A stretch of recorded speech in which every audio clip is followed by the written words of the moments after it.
is it like this or like that? And she starts asking question after question. Finally, somebody that was standing with us, I can't remember who it was, is like, why don't you just ask me for the exam? Because she was like, the difficult thing that I get is students navigating and trying to find out exactly what I'm going to ask. Of course, I gave you a copy of the exam, right? So Mallory has all the questions. But my point being, I'll give you some examples, but I'm obviously not going to get too much closer than that. But I did locate some examples from previous years that I've written. I've got a huge bank of questions at this topic at this point. And I kind of, feed off those, change them up, all that. So just before you close, yesterday when we talked about panic disorders, you said that SRIs were the first line of therapy. For which? Panic. And then benzos were also indicated in that. Did you say benzos were also first line or second line? First line. You could go with a benzo and or a serotonin reuptake inhibitor would be appropriate as first line for panic. In your bureau, it said that benzos should usually be a second line because of concerns over dependency. No, I mean if you one thing at a time. One thing No, benzodiazepines are absolutely first line. If you had somebody with a contraindication, such as a substance use disorder, let me put a caveat on that as serotonin reuptake inhibitors have such a lack of an abuse potential, i.e. 0, that you can use them long term. So, who wrote that chapter? Don't know. In any case, if I were to write that chapter, I would have benzos and serotonin reuptake inhibitors as first line because they're both extremely effective at reducing symptoms of panic disorder. Clonidine, for example, is a very popular drug. Yes, if I could eventually get rid of the benzo, would that be ideal? For sure. I mean, you never want to have benzos floating around in a situation where somebody's likely or has the propensity to abuse them or misuse them. But for the purposes of my testing and how I view things and knowing how effective they are and knowing what I know about substance abuse and dependence, benzos aren't that much fun. So the whole abuse dependence aspect of benzodiazepines, it's easy for somebody to say, oh, yeah, you avoid them at all costs because they're dangerous. They're really not that dangerous in isolation. You start mixing them with other drugs, yes, then they become dangerous, but that's a different problem. So I would disagree with that statement that they're not first line, because they are highly efficacious. They're safely used all the time. And in many cases, what are you going to do?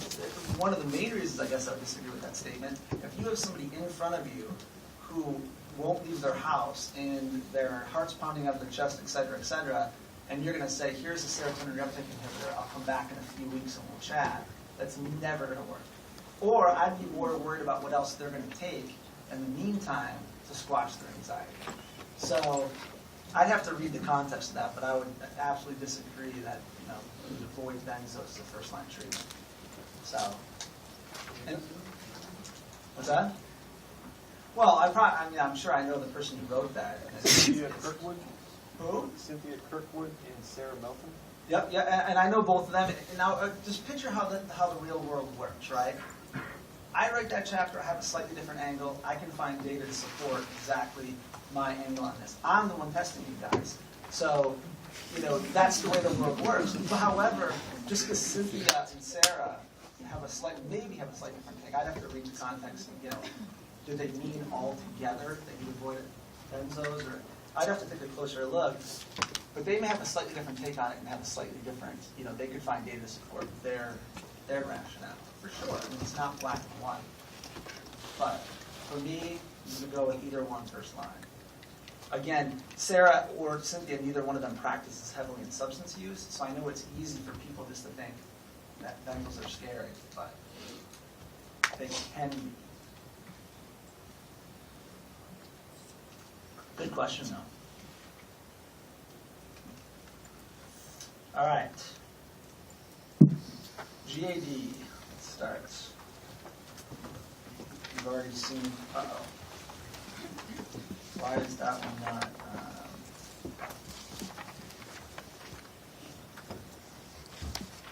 This looks like an old, not the old latest version.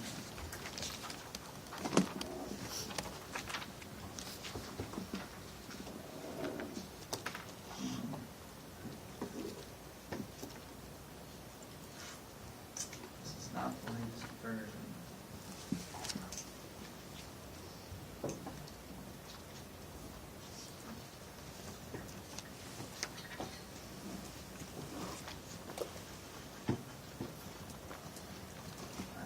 I'll go to Blackboard and then.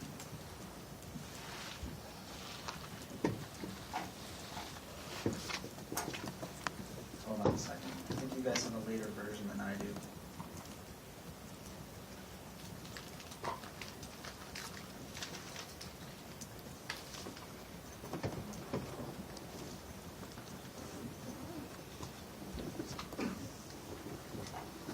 Does anyone know the direct site to Blackboard and Explorer? E-learn. What is it? eLearn? Oh, cool. There it is. Thanks. Get a later version.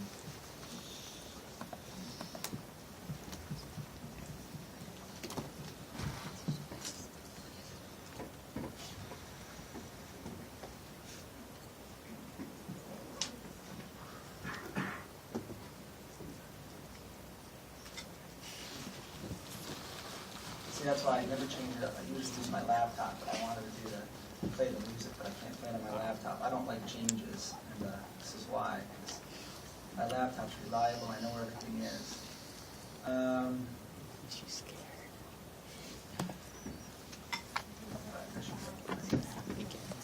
I want someone to give the file in the flash drive. What? Give the file on the flash drive. Thanks. I say give this presentation file on the flash drive.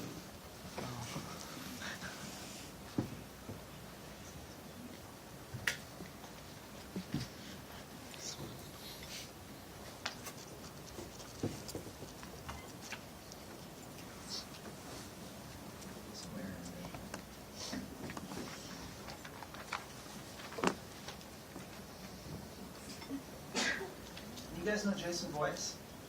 Does anyone hear about him snapping his ankle? What happened? Was he out trail running, hiking? He's a madman. He's about ready for something. He broke it in 2 places. All right, let's try this again. All right, this is the most updated version. All right, so we'll get right to it. Anxiety. Some of this is going to be redundant in panic, and it should be. The mechanism of anxiety I alluded to during OCD. These are good mechanisms gone bad. So anxiety is there to preserve and keep you alive, right? If you see something that scares you, realistically scares you, back in the day, I don't know, a tiger was going to eat you, or a bear was going to chase you, or whatever. You had the fear. It was processed in your emotional memory, so there's an emotion attached to it, so that you not only remembered it, you remembered the emotion associated with it, so that you would avoid it, right? Well, anxiety disorders are considered that mechanism gone bad. Right? And that, like I said, that should sound pretty familiar. There are many, many theories as to which part of the stress response system is not right. Right? There are many symptoms. There are many theories as to why you would experience these symptoms. The 3 that we generally, the 3 that we have, let me rephrase that, the 3 that we can actually treat with medications and we know that we're directly treating the disorder is GABA, norepinephrine, and serotonin. We have medications available to us right now to target those 3 areas of depression. There is not yet a medication for corticotropin-releasing factor that's readily available on the market. Of course, it's being investigated.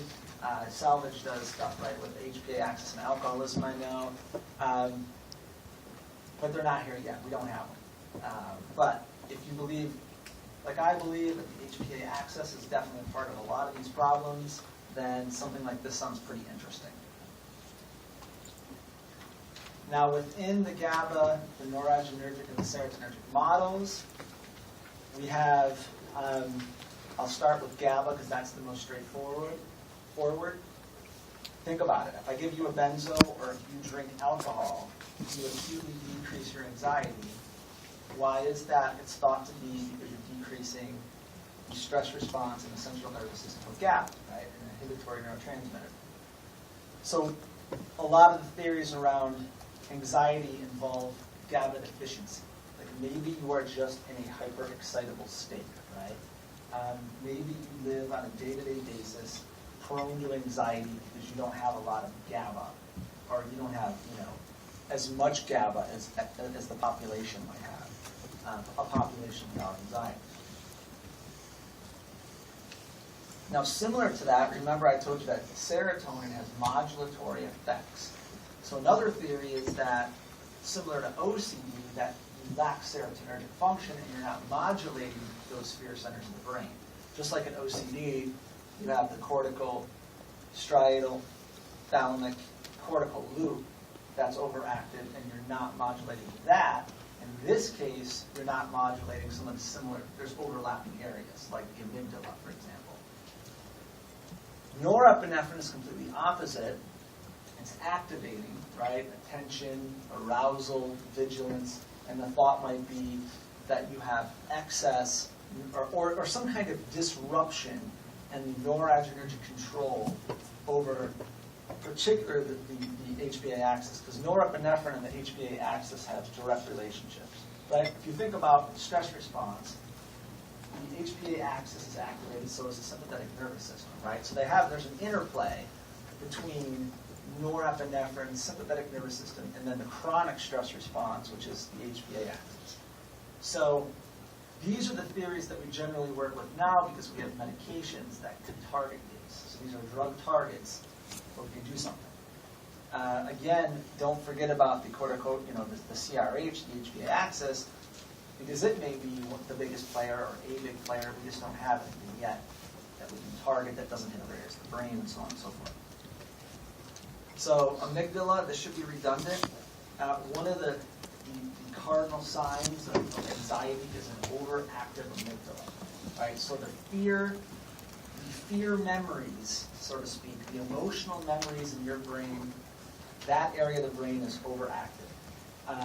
And some of the things that we can do to probe this theory, for example, the last bullet, the fact that if you're somebody with chronic stress, you can actually look at dendritic, the branches coming off the presynaptic neurons. So you guys remember dendrites, right?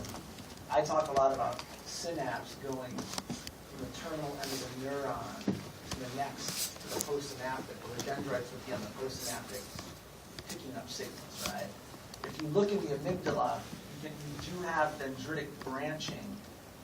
Basically, your amygdala is overgrown, right? That's no oversimplification. Your amygdala is all jacked up. Emotional memory, your fear response is getting a lot of exercise. And there's different ways you can probe this. We're not going to go too much into it. You can take my word for it that the amygdala is center to this theory. Prefrontal cortex. Now, we've talked a lot about braking, like alpha-2 agonists, for example, putting on the brakes of presynaptic neurons. We've been talking about braking and postsynaptic, carrying on messenger system, carrying on the message, and all those things. Now, at the structural level, you're talking about the prefrontal cortex putting a brake. The lack of the prefrontal cortex and anxiety disorders, lack of putting on the brake for the fear centers of the brain, like the amygdala.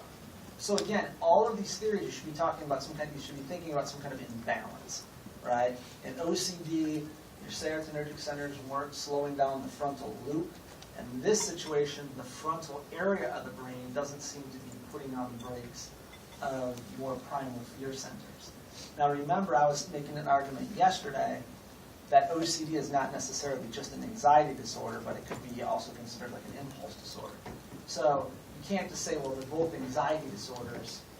Why isn't the amygdala involved in both? Or why isn't, they're not identical disorders, right? Just like PTSD isn't necessarily, there's a lot of overlap, but they're not one-size-fits-all disorders. They don't all respond the same to treatment. In particular, OCD. So in this case, you're thinking the medial prefrontal cortex isn't modulating those fear centers of the brain, right? Again, different ways you can probe this.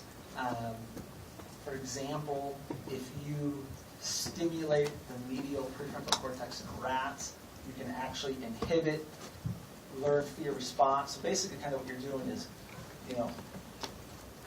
increasing the activity of the brain. That's the theory, right? That you're increasing your ability to top down, higher center down, control the fear response.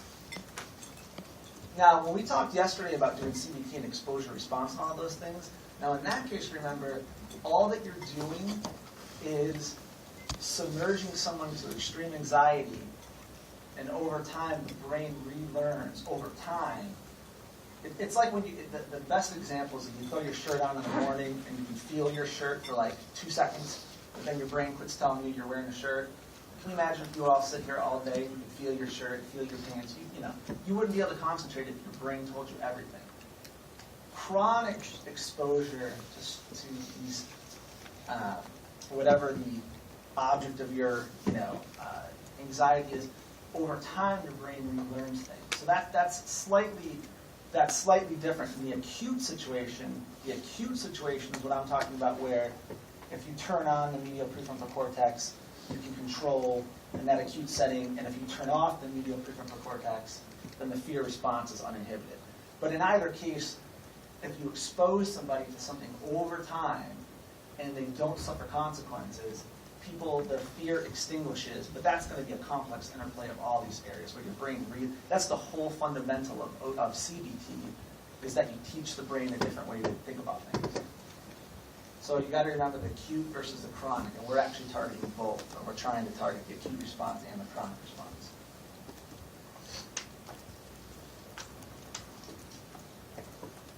Oversimplified conceptualization, the brakes. The prefrontal cortex is the brakes for the amygdala. Now, hippocampus, I told you one of the biggest findings this goes way back now, and this is one of those findings. I remember when I first learned about it, I was like, oh my God, I was worried about my hippocampus all the time. You ever heard of the medical school syndrome where you start diagnosing yourself with everything that you learn about, right? Everybody in the medical field, I don't care who you are, has done it at some point. You learn about something and you're like, what? Seems like my symptoms, whether it's behavioral or medical, everyone's done it, or you will do it at some point. That was one of mine. Like, oh my God, I'm always anxious. I'm always drinking coffee. I'm always jacked up. My hippocampus is shrinking. That was one of my moments. Now I try to, meditate or deep breathe or whatever to counteract it. But the hippocampus is part of your memory information. So when we start to think about things like the symptoms of anxiety, one of the cardinal symptoms is difficulty concentrating. Well, part of that could be because you're shrinking your hippocampus, right? It's reasonable to assume that. Part of it could be, your sympathetic nervous system's flying all the time, and you can't think when you're really, really anxious. It's hard to think clearly. You're shaking and you can't think clearly. You're not in a normal, you're not in homeostasis. So there are different reasons why your concentration will be disrupted. Remember, you have to think about, what I'm telling you here, and then what it looks like later. Because I don't think in any case I ever put something on the slide where there's not a behavior, neuroanatomical connection in some way, shape, or form. So you should always be making these connections. This is one of my favorite slides. Basically talks about the quick and dirty fear response. The primal fear response is, you get the stimulus, your body takes in sensory information, your thalamus filters it, and you completely skip your processing center and you go right to the amygdala, and your fight or flight kicks in. That's like the here and now primal. Now, if you have a chance to think about it and process it a little bit, a lot of times you can kind of make sense of it, think it through, so to speak, and some of that anxiety will lessen, right? That's when you go through your cortex and you actually think about it a little bit. Now, if your cortex isn't filtering anything, right? I just said some slides earlier. If your cortex, your medial prefrontal cortex, isn't filtering things properly and it's not applying brakes, then you're constantly relying on this more primal, gut level reaction to things, right? You're very reactive to the environment. Like the people that are really calm, cool, and collected, those fortunate souls that are just always kind of, steady, they probably have, if this theory holds true, a medial prefrontal cortex that's good at processing information. They always go back to their fundamentals of handling situations. They really never let that primal pathway take over, right? Women tend to learn that skill before guys. Guys, a lot of guys in this room probably don't even have fully developed systems yet. My next door neighbor, her son's 16 and he got caught drinking beer. And her husband and I were explaining to her, he's 16, his frontal cortex isn't even developed yet, right? He doesn't have impulse control. It's, and it's a fact, right? It's a fact that he's 16 years old, he does not have a fully developed frontal cortex to make good decisions. It's the way it is. That's why when 16-year-olds are driving in my neighborhood, I don't even want to be near them because I know they're idiots. And, I know we're all idiots at some point. And you just hope to get through it. Similar scenario here, though, where if you have the higher cognitive processes, you can process information and actually address it and do something about it.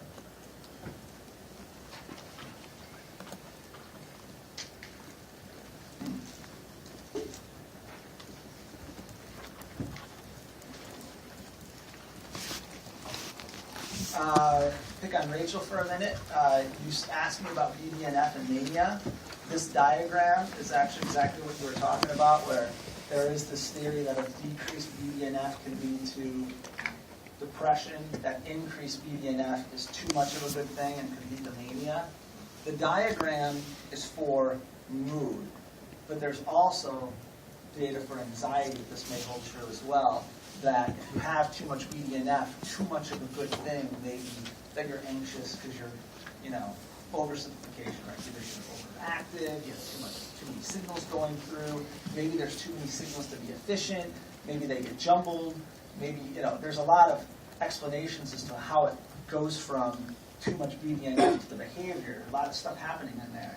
But if you keep it simple, the theory is too much of a good thing, you're going to be anxious, you're going to be manic. Too little of a good thing, you're going to be depressed. And again, grossly oversimplified, but got to do it. Weren't you at my lecture the other day? I always feel like I talk about it to an annoying degree, and you don't even remember what it is. Somebody want to help them? Brain-derived neurotrophic factor. You're going to want to know that by Monday. But again, BDNF being overactive or underactive. Now, let's get to the symptom presentation. The symptom presentation of JB. Now, remember, I only presented one disorder to you as of yet. Only one that doesn't have a very clear time duration that must be there. Can anyone guess what that was? Let's see who's really paying attention. Only one Axis 1 disorder have we talked about where there is not a clear criteria for how long symptoms must be present.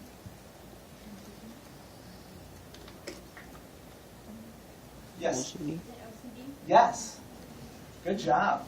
That's one, I was looking through the other day, I'm like, no one's ever asked me about that. I've been talking about OCD for 10 years, and no one's ever said, well, how come there's no duration criteria? And it's one of those things where anxiety, everyone experiences every day. You don't just all of a sudden have to check the keys or wash your hands to the point that you can't leave your house, right? It's a pretty discrete disorder. You know it when you see it. Anxiety, I guarantee that 90% of this room has experienced some of these symptoms in the last week. And that you will next week. I heard you guys have a lot of exams coming up. So, are you guys going to be restless? Are you going to be fatigued? Are you going to have a hard time concentrating? Are you going to be irritable? Are you going to be tense? Yeah, Are you going to have sleep disturbances? That's why most of these disorders require some level of a duration. In this case, it's one of the longest. It's 6 months. You have to be experiencing these symptoms for a long time, because otherwise everybody in the United States would fulfill criteria for GAD, right? So you have to put some strict duration criteria on most of these disorders. Bless you. Depression was 2 weeks. Remember, substance use disorders with symptoms within a year, saying that a lot of that stuff happened within a year. ADHD, 6 months. So you're going to see different time frames. This is a long one, 6 months. Yes? Most of these you're going to see more often than not, right? If you have a true disorder, everything waxes and wanes. You may have a few-day period where you have some relief, right? But if you look at the last 6 months, you can honestly say to yourself that more days than not, a majority of those days, you experience some significant level of these symptoms. Because everything waxes and wanes, right? You can have the most, severely ill person, and they'll have some days of lucidity. It's just not going to be as often as somebody with clarity most of the time. So, what kind of treat this person for, like you say, 6 months after in that 6 months? Are you saying it's their first time? Well, that gets a little tougher. In any of these disorders, if it's the first time they're being treated, you end up with a conundrum. You end up with a some disorders have like a prodrome, like schizophrenia. There are prodrome diagnoses to it. GAD doesn't have a prodrome diagnosis to it. But if you came in at like 3 months, technically you would not yet fulfill the criteria. In real life, you're probably going to be treated. If you had 3 months, because you don't have to have a diagnosis to be treated, right? You all realize that, right? Once a medication hits the market, doctors can do whatever they want with them, within ethical, legal bounds, within their right of patent, within their consistent with their practice and things like that. But as soon as a medication hits the shelf, I no longer have to use it for what it's approved for. So in real life, if somebody came in looking like this with just 3 months every day, they might get treated.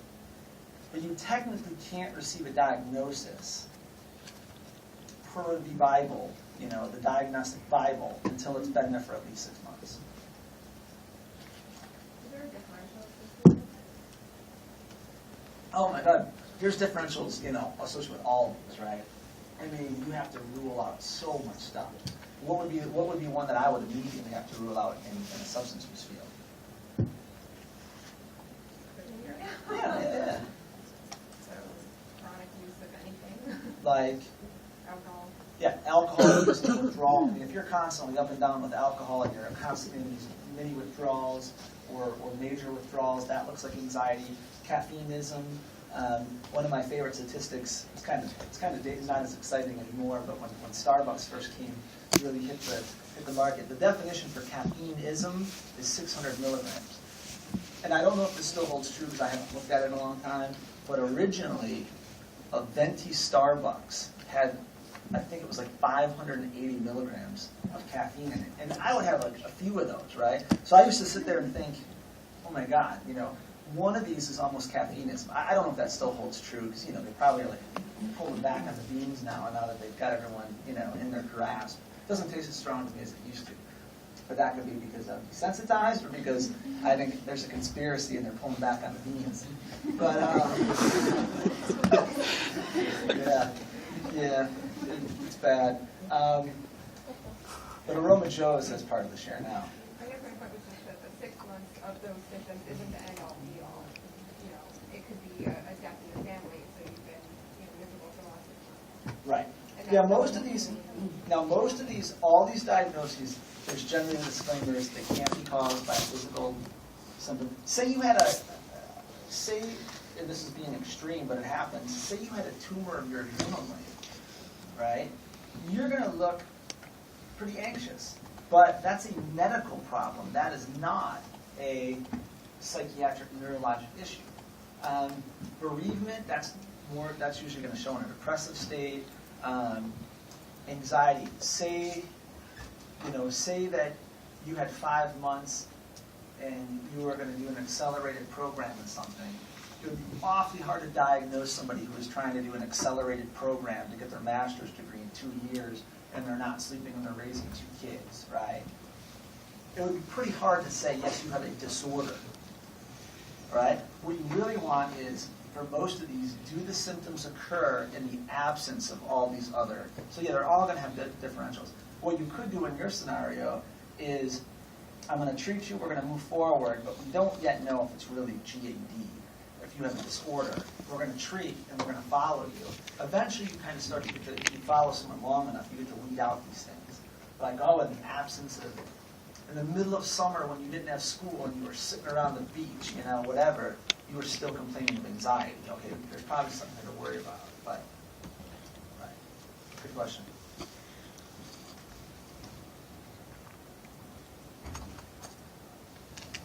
There you go. Let's talk about all that. Lucky for the women, and I'm being facetious, again, it's a gender-dominated, women-dominated disorder.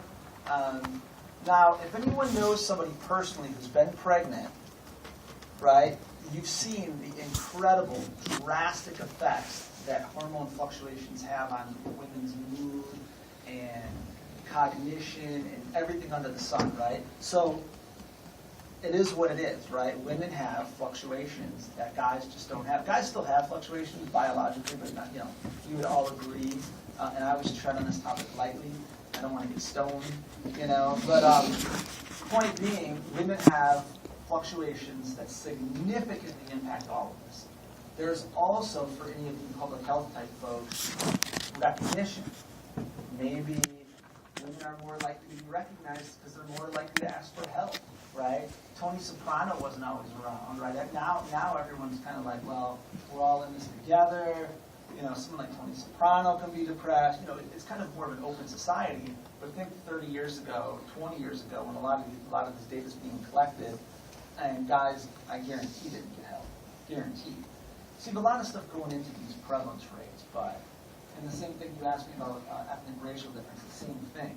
I happen to know for a fact when I was at McLean that Asian populations were clearly overrepresented in populations that wouldn't seek help. And we got a lot of MIT students.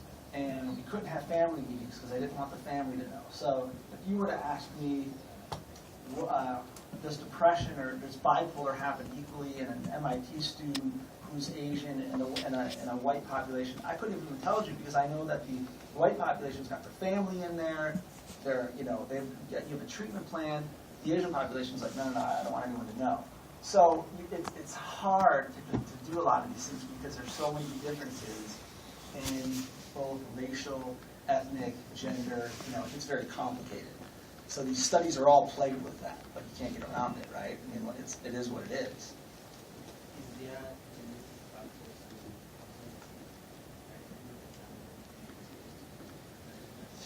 Oh yeah, I mean, I don't think I talk about a disorder that there's not a genetic predisposition. I think I can safely say that. I'd have to think about that. a little bit, but I'm pretty sure that everything I talk about, I can find genetic predisposition data for. Problem is, again, with those studies, if you're raised by your biological family, it's nearly impossible to pull out nature versus nurture. It's nearly impossible. We have like twin studies where twins get raised in different places. There are studies that attempt to do it, but it's definitely not a therapeutics in an hour and 15 minutes class. That's like you could do a whole class just on that. And that would be an elective or an API type of question, but it's complicated. How can I say it's not you lived with 3 anxious women and a dad who worked all the time? So in effect, you were chronically exposed to 3 anxious women, or vice versa. It gets very.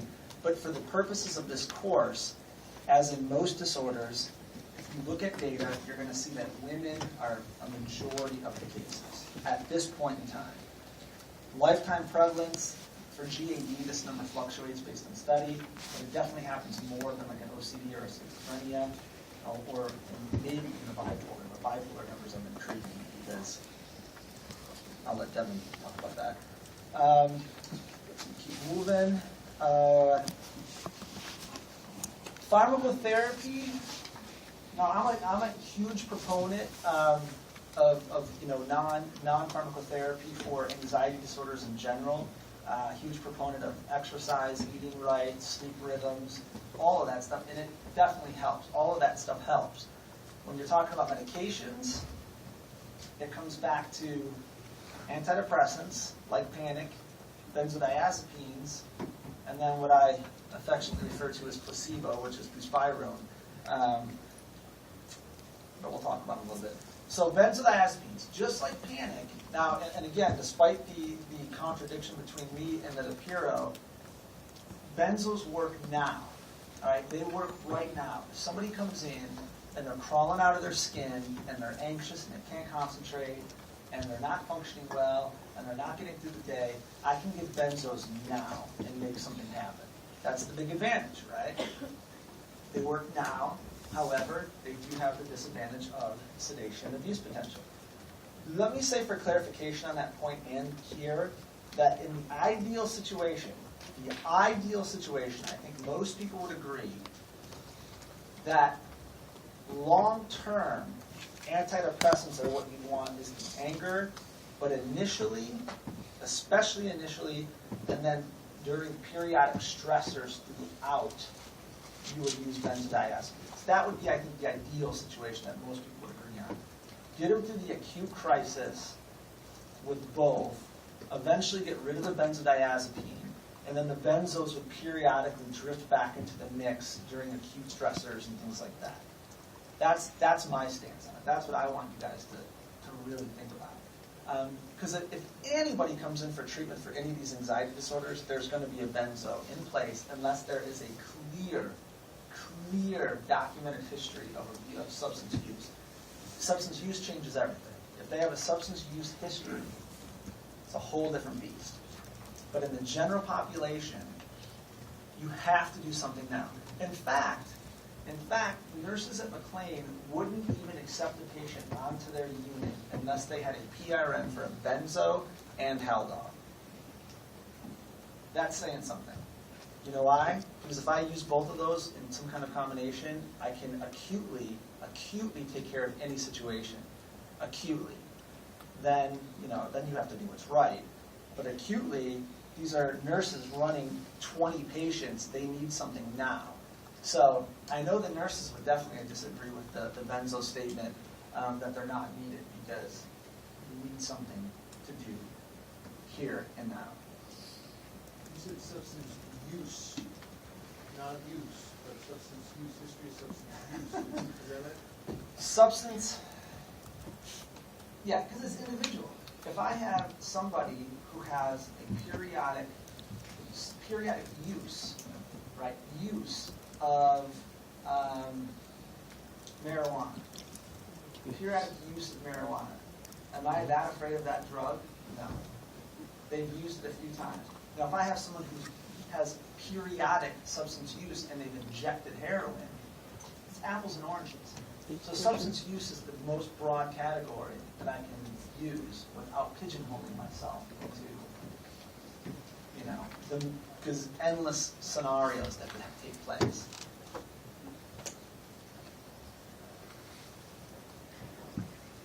You need to look at the benzodiazepines across disorders. For example, I think it's Goodman and Gilman has a really good benzodiazepine flow chart as to how they're metabolized and they work into each other, but I think that's in like the epilepsy chapter. It's what I alluded to before. You can't just look at benzodiazepines in one disorder chapter because you may find very useful information in a different section. Like I said, I think it's good. Anybody have Goodman and Gilman? There's a really good diagram in Goodman and Gilman. I think I'm 95% sure it's Goodman and Gilman. And they talk about how they're metabolized. Because then you can see that a lot of these drugs are actually metabolized in the same drug. So you can categorize a whole bunch of them based on that one metabolite. For example, segue right into long half-life. You generally are going to use benzodiazepines based on half-life, onset of action, route of administration.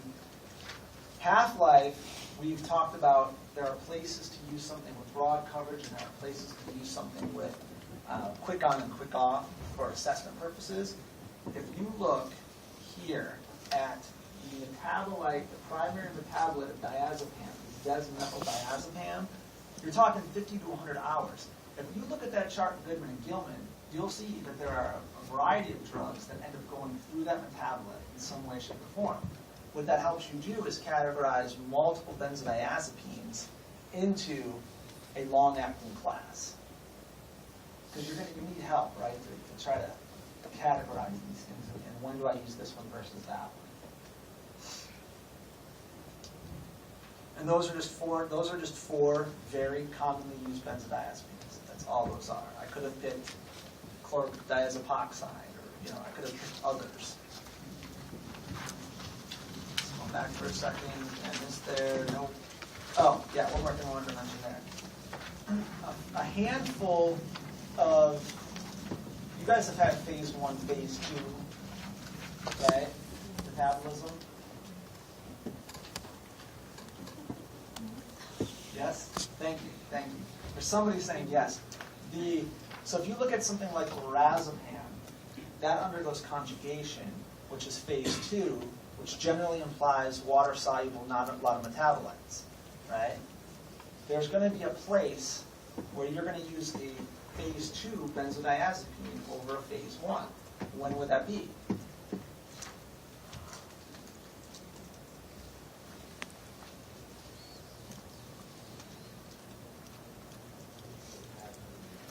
No, excuse me. What about you? You can't hide from me. I can look right at you. You? Yes. You have no idea. If you have a phase 2 medication, so it's water-soluble, it's metabolized into water-soluble products, when would that be a good choice in a patient with what?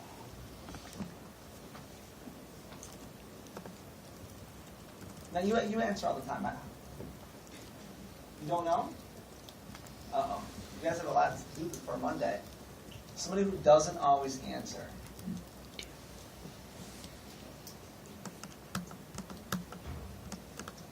This is a very fundamental concept.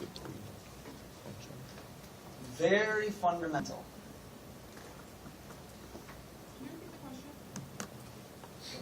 You have a benzo here that goes through phase 1 metabolism, and there are active metabolites. You have a benzo here that only undergoes phase 2, so there aren't a lot of active metabolites. It's water-soluble metabolite product. Renal failure? What? Renal failure? You're close. Hepatic failure, right? If you have hepatic failure and you're not metabolizing drugs efficiently, and you go through phase 1, and then you have an active metabolite to also metabolize, things have a tendency to build up and start causing toxicity. If you have something that's phase 2 and water soluble, now you just pee it out. You're laughing, but no one raised their hands. You guys, this is fundamental stuff you guys have to know. Phase 1, phase 2, you can't forget these old principles, because I will undoubtedly ask you a question where somebody has hepatic failure. And what's the best benzo? And you have to be able to pick out a benzo based on the fact that it's phase 2, not phase 1. You've got to start integrating all this information. You have to. There's no way around it. All right? Monday is only like 5 days away. We already talked about it. We've covered this a few times. This is what these. Dr. Peter? Yes. I don't know if we really discussed necessarily what drugs are phase 2 and phase 1. Like, I might be speaking personally, but I wouldn't have known that, really. Unless Really? Which benzo falls into each category. Like, I could look up and find if it's water soluble or not, but I haven't had to, memorize something on that level yet. or like be able to reference just from. We learned about conjugation and the fact that that's phase 2, but they never put drugs into either category. I think if you would have asked the question as you did and not just giving us drug A or B, like if you were to put an exam question and say lorazepam and not telling us whether it's phase 1 or phase 2, we wouldn't know prior to taking the test what it was because we haven't had to categorize drugs. But we know the process and the definitions of phase 1 and phase 2. I think the only way we would know that is if we actually looked at the drug and said contraindicated and Yeah, but that goes back. In any case, you have to understand. You have to know how a medication is handled by the body. There's no way around that. You have to know that because if you're gonna be the pharmacist in an inpatient setting, in an outpatient setting, I don't care where, you have to know that this drug I'm about to give you is extensively hepatically metabolized, yet I'm looking at your lab values and your liver function tests are 8 times normal. That's a problem. That's a medical issue. That is, so you have to understand those things. So any medications we talk about, you have to know these basic parameters. And some of it goes back to, basic pharmacology. Some of it's going to go back to PK. I don't know if you guys have had when your PK is. See, if you know what conjugation is, you better know how a medication is handled, and if it is water soluble, and I'm just going to excrete it out of the kidneys. Because you can't memorize all this stuff. You're going to have to start, Just know how it goes, and I know people don't integrate. They're thinking like that. We know a drug's contraindicated, but that's memorization. You need to know why that drug's contraindicated.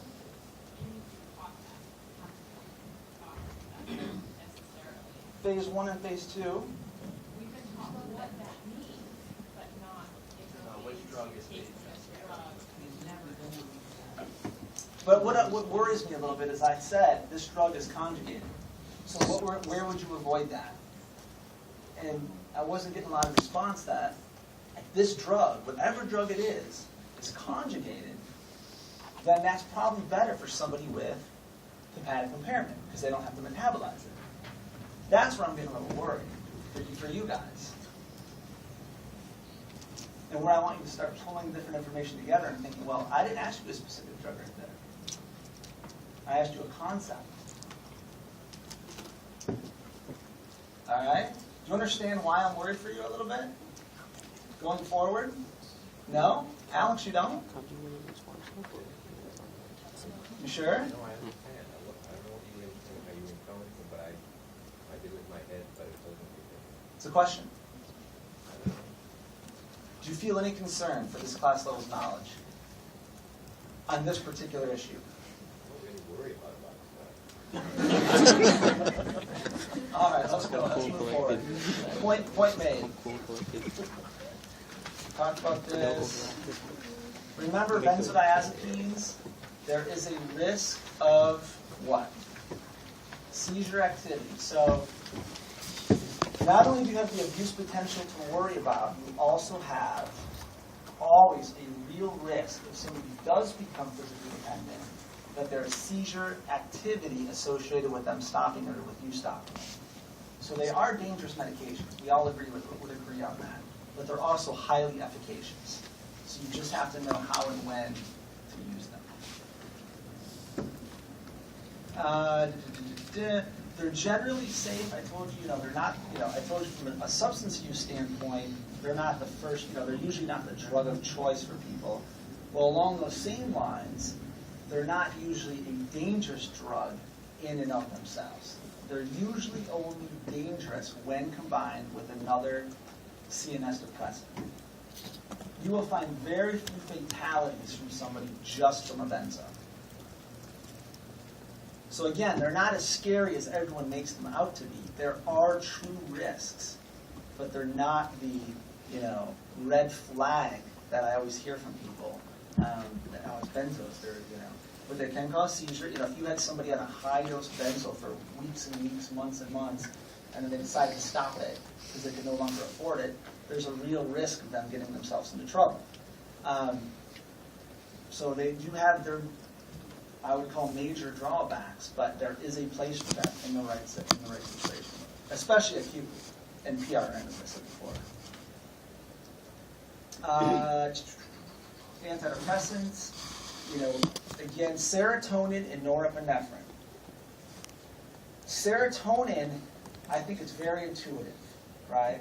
You increase serotonergic activity, and therefore you modulate hyperactive areas of the brain that may be involved in fear response, right? We talked about that repeatedly.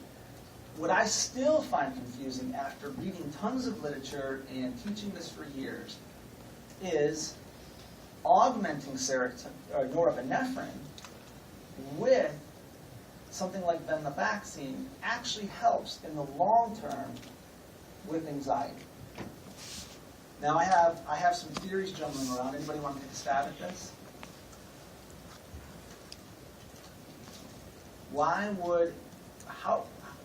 What's a reasonable explanation? Now remember, venlafaxine is also serotonergic. So you are getting the serotonergic effects. But why would increasing norepinephrine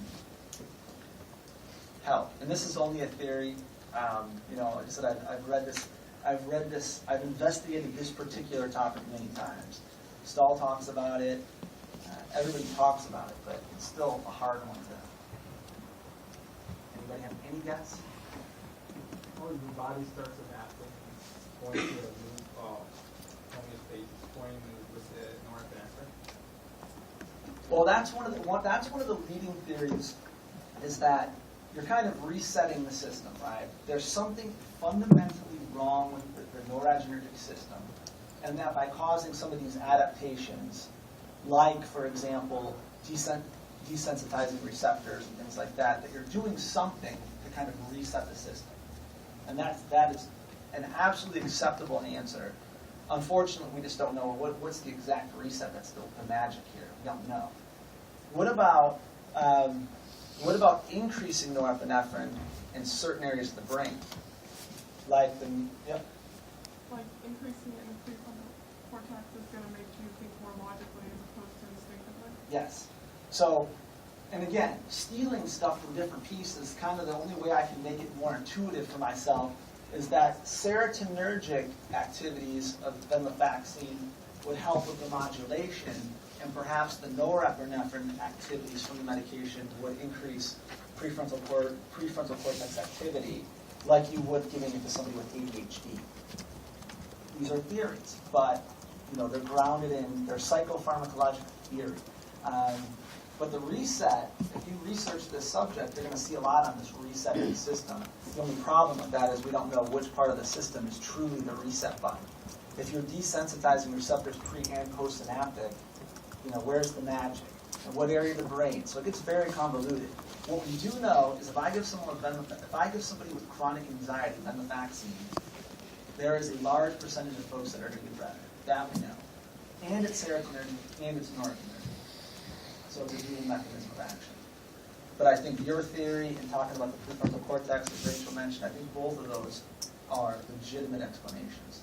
If you find something better, I'd be happy to hear about it. And then TCAs are often used, low dose, adjunct, help you sleep. Maybe get a little bit of the, if you give something at low dose, maybe you're going to benefit from a little bit of the norepinephrine serotonin effects. But what you're really counting on at that point is sedation from the antihistamine effects. They don't have any abuse potential. However, they don't have abuse potential.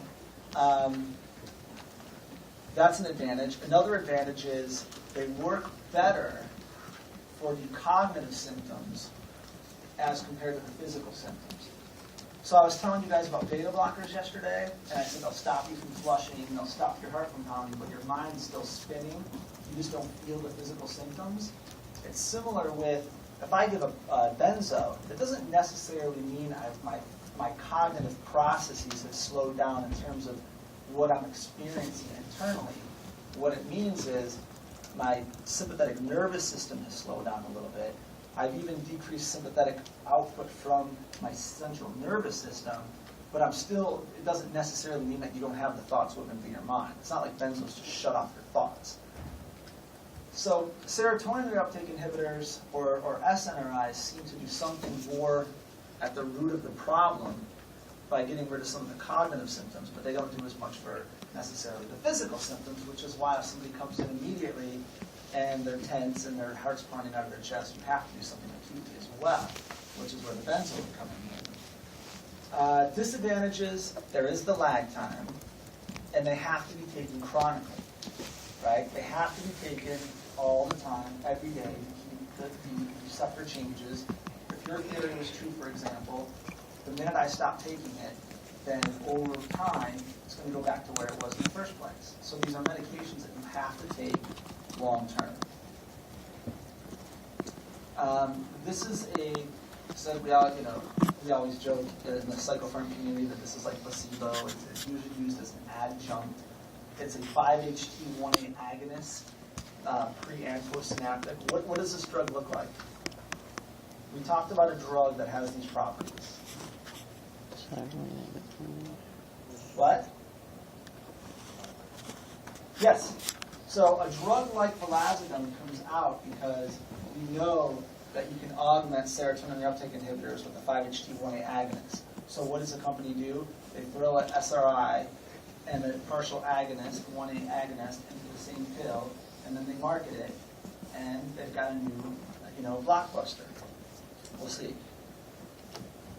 Low abuse potential. There's no abuse potential actually, but it doesn't do much either. It's kind of like I said, it's kind of like psychopharm light. You'll never hear me advocate for buspirone or gabapentin first. Those are two drugs. When people talk about gabapentin or buspirone, you almost find them laughable. It's like a placebo effect if you really look at the data. But and I just wanted to leave some time so you guys can see some questions that I've written in the past. So any questions on the material we just covered? You said we have to take these latest tablets and the SRIs. So you said, but in the study, you cover for example, intermittent benzo use. Intermittent benzo use, yeah. Elaborate on that a little more, please? Yeah. Every psychiatric disorder gets worse with stressors, right? And I think anybody's daily functioning declines with acute stressors. What I was suggesting there is, initially, if somebody comes in to be treated for an anxiety disorder that's causing them enough distress to come in and be treated, it's not easy to go into somebody and be like, I have anxiety, my heart's pounding. A lot of people don't find that very pleasurable to go in and seek help for something like that, right? You're going to have your drug seekers that are going to go in and say that they're trying to seek a drug, but the general population does not want to go in and cry for help and need medication, right? So when somebody comes in, they usually have thought about this, they've been suffering with it for a while, they want help, right? So while you're waiting for that antidepressant to work, because there's going to for certainly be a lag time, you give a benzodiazepine bridge, is what it's called, initially, to help them in the acute crisis until you give the antidepressant time to work. Same with depression. It's a mirror image of depression. Then, periodically, throughout that person's treatment, there are going to be stressors where they may require PRN, benzodiazepines, in very limited quantities. What I'm suggesting is you don't want somebody having a lifelong prescription for a benzodiazepine for many of the reasons we talked about, right? Physical dependence, seizure risk, abuse potential. However, in that intermittent fashion, they are so highly effective and so, I would say especially initially, they're almost required. You're not going to have somebody come in and say, because remember, when you treat somebody with an antidepressant, initially you get worse before you get better because you have the upregulated receptors and drug. So most people are going to get worse before they get better. So the thought of not putting a benzo bridge on there, in most people's minds, can be very risky. And then again, during stressors. If you're going along and there's some kind of acute stressor that happens, most people are pretty okay with a very short course benzo, or, it doesn't have to be a benzo. It could be a short boost of cognitive behavioral therapy. It can be a short boost of a lot of things. But benzo's a rational approach. Have you ever seen just single therapy of benzos for anxiety or like Panic, for sure. I've seen a lot of Klonopin, because Klonopin is very long acting. It doesn't appear to be as likable as some of the other ones, like benzodiazepines that would fall under the likable category. Xanax, right? People seem to like their Xanax, probably because it gets to the CNS pretty quickly. Klonopin is more of a broad coverage medication. So I've seen plenty of folks that were on Klonopin monotherapy with the thought that it's really not that big of a deal. It's not the most abused drug. And if you stop taking it, it has a soft taper. So you've kind of eliminated, I'm glad you asked that question. I think that's an important point. When you have the longer-acting benzos, the seizure risk virtually goes away. Because even if they stop taking it now, it's still going to self-taper. Right? Where you get yourself into trouble is you have a very short-acting, like a Xanax, quick on, quick off within half a day or whatever. They're on massive doses of that and then they stop. That's dangerous. But a Klonopin, not as likable. It self-tapers. Like I said, mainly in panic I've seen that used as monotherapy. In GAD, it's kind of harder to justify long-term benzo because panic just wipes you out. Like I said, that's people think that when they have a panic attack that they're going to die, and then that's a pretty compelling, sensation to get around. GAD, while it's disturbing, people can still function. It's just causing them. It's impairing their function, but the antidepressants, because they work on the cognitive symptoms for generalized anxiety disorder, long-term are the way to go. Giving somebody a serotonin reuptake inhibitor in panic disorder when the person still may have intermittent panic attacks, they need something that's going to quiet them down. So yes, more for panic than GAD, for sure. Did that make sense? I'll switch to Curious.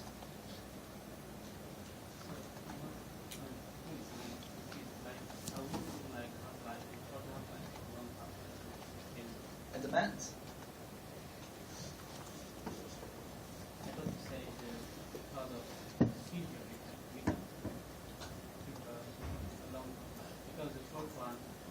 Right. So here's the thing. The questions that I was going to show you would basically go something like this. I'll give you two quick scenarios where I would ask you two different questions, and they would have two different answers.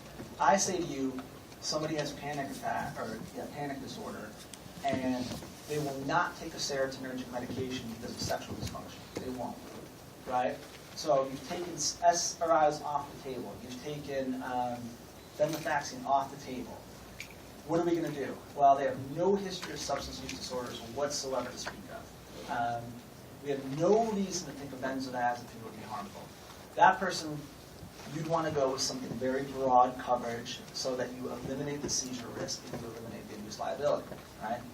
Now say I have someone in a completely different situation where you want to be able to say something along the lines of they want to be treated with an antidepressant because they get depressed and they get anxious. But the biggest problem they experience is just the fatigue and the sedation of the depression and the anxiety. They can't function. They can't, they have 2 kids to raise. They're going to school. They can't handle being, snowed over by the disorder, and now you're going to put on a long-acting benzo. Then again, no real history of substance use disorder. You may want something you can dial in and dial off in a more acute situation. So you have to read the case. Those are 2 scenarios that I would ask you on an exam. Completely different outcomes, but you have to understand how you're using the medication. Right? In both of those scenarios. They would both be correct answers. One long-acting and one short-acting. But they would both be correct or appropriate.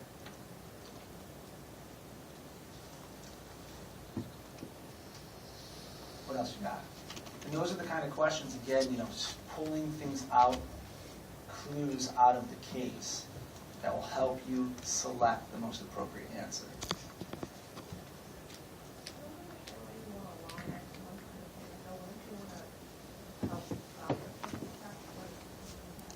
See, remember, long acting is not synonymous with quick onset. It's two different things. If I give a benzodiazepine, if I get Valium with a metabolite that has a 100-hour half-life, I can still make that, you'll feel that within minutes, right? Within an hour, for sure, right? So quick onset has nothing to do with the duration of action, right? Most of the benzos you're going to get in pretty quick. But it depends.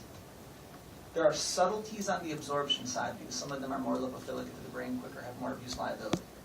Where you really separate them out is based on the duration of action.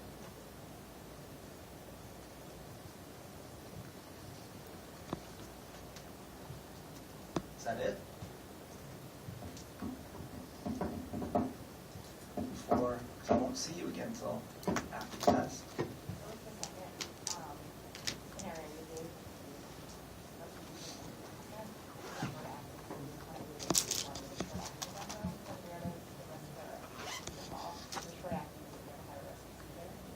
Right. So the risk for seizure is going to occur in somebody who's taking chronic doses where they become physically dependent, which is not the same thing as addiction, right? Physical dependence is not the same thing as addiction. Physical dependence means your body has adapted to the presence of the drug, and if you take it away, there's going to be symptoms, right? So the person who wants to be treated with an antidepressant, your first clue is they want to be treated. They're asking for an antidepressant. You're assuming that they want to be treated at this point. If you have no reason to think that they're at risk for chronically escalating their doses, you write for a small, limited amount of benzodiazepine, right? Because they're going to have to come back to see you. Unless they start doctor shopping, but that you can't control the world. If they start doctor shopping and going elsewhere, you can't control everything. What you can control is this person, the information that you have, there is no reason to think they have the history. Then once you start treating with the medication you can dial in and dial off, there is no reason to think they're escalating their doses. As soon as you think they're escalating their doses, that's where the red flag comes in, because that's where you can get yourself into a seizure situation if you're taking it around the clock. Right? If you're taking it intermittently, you don't get a seizure from intermittent benzodiazepines. You get a seizure from chronic, around-the-clock, especially high dosing. Because you have to give your body time to adapt to it. A seizure is only going to happen if you've adapted to that medication. You do not adapt to an intermittent medication. Does that help? Well, my main illustration of those two different exam questions are, there is no, well, you always go with the long-acting. That's not the case. Because I could come up with 10 different case scenarios that would be slightly different. But if you understand how to use the medication and what are the pitfalls and the dangers and what clues are in there, then you'll be all right.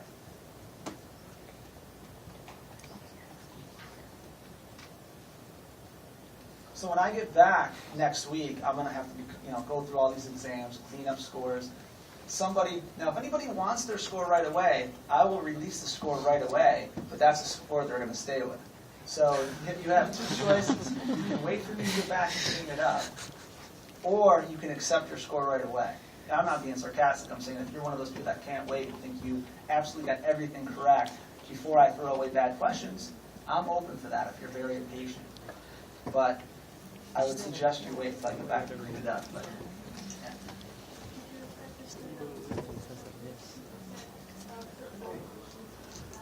No, I would expect you to know, again, conceptually, that there's a large chunk of depression.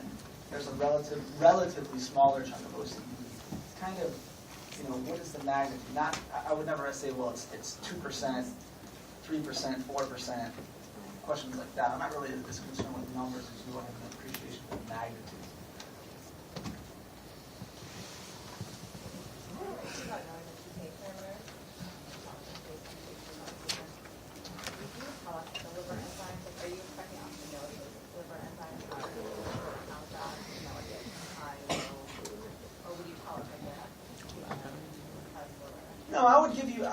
mean, I think, well, first of all, any question that I didn't give you enough information that I agree after I get enough complaints